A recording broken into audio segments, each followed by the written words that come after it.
बिस्मिल्लाहिर्रहमानिर्रहीम, अस्सलाम वालेकुम। I hope you all will be fine.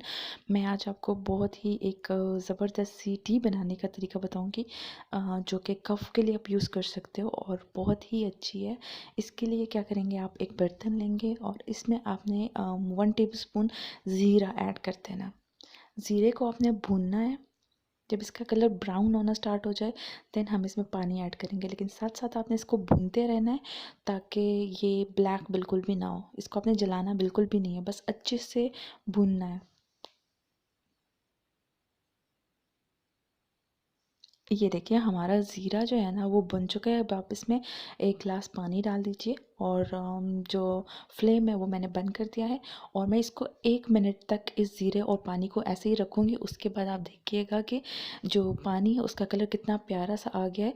और उसको छानने के बाद मैंने इसमें 1 पिंच हल्दी डाली और 1 पिंच ही सॉल्ट डाला है और हमारी चाय बिल्कुल तैयार है। आप इसे गरम गरम पीजिए और इंशाल्लाह आपकी कफ़ जो है वो बिल्कुल दूर हो जाएगा और आप बिल्कुल ठीक हो जाएंगे। Thanks for watching. अल्लाह हाफिज़।